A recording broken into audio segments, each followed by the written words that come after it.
I thought that animals are free. Now I'm not so sure.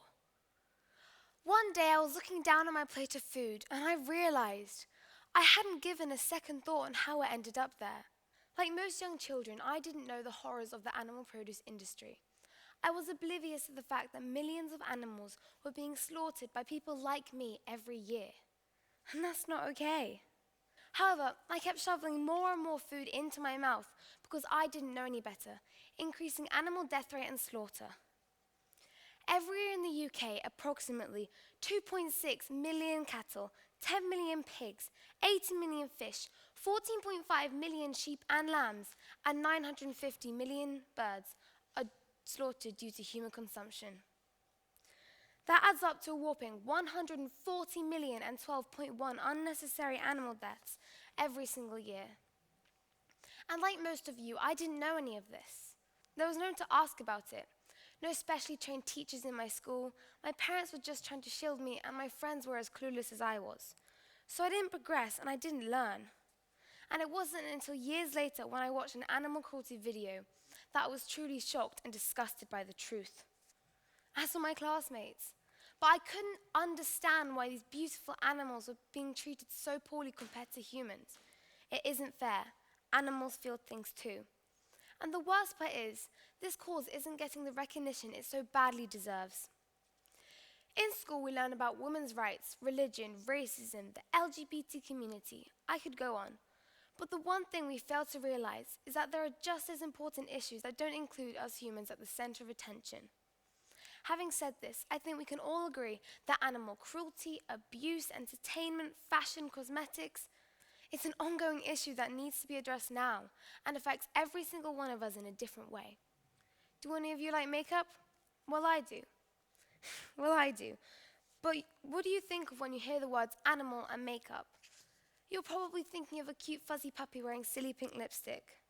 But the sad truth is, over 100 million animals, including your everyday house pets, are murdered in US laboratories.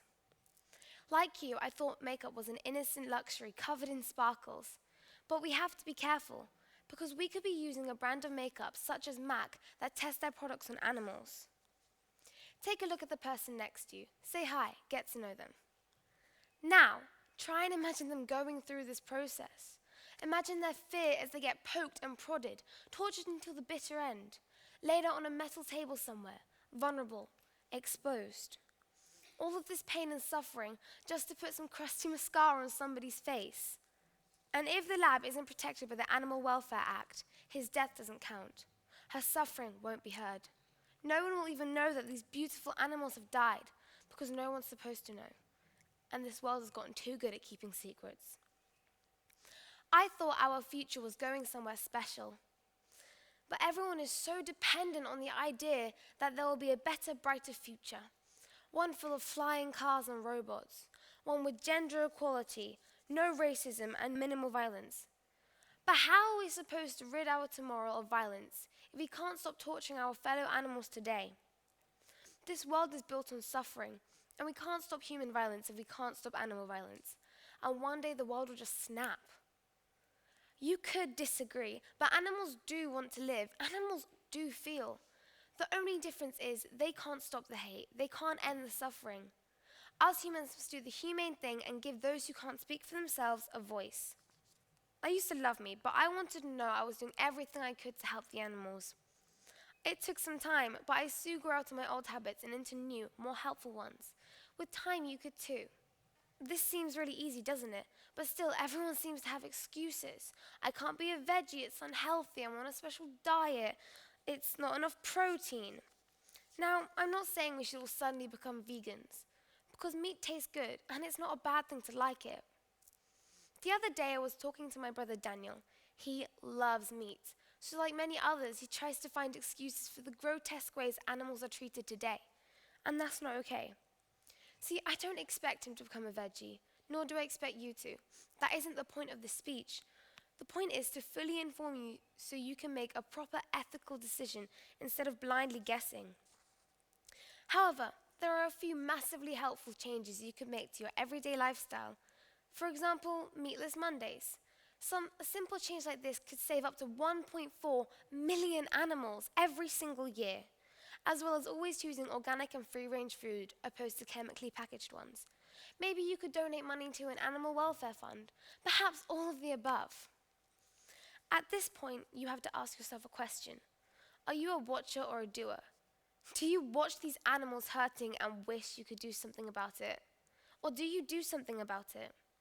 Personally, I like to think I'm a doer, but that's just me. Now you have to make your own choice. For those of you who've decided you're a doer, you want to do something about this, there are hundreds of animal welfare groups out there just waiting for new members. Some of my favorites being TEDxYouth and Mayhew. And if you've chosen the position of a watcher, the position of a person who would stand idly by as an animal cries out for help, then you need to consider what we've been talking about. You need to consider the fact that millions and millions of animals around the world are being mistreated right now. Some unable to turn around in their cages to communicate, some dying of stress, some unable to walk due to all of the injections that are being put into them. Imagine being born with an execution date, being separated from your family since birth, living out your miserable life in miserable conditions with miserable people. Imagine being alone, being scared, with nothing to do but wait for the axe to fall. If you can't imagine living like this, your mother, brother living like this, then why should a family of sheep have to?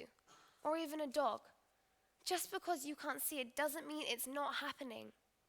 I thought eating meat was as simple as eating meat. I thought wearing makeup was as simple as wearing makeup. I thought animals were free. What do you think? Thank you.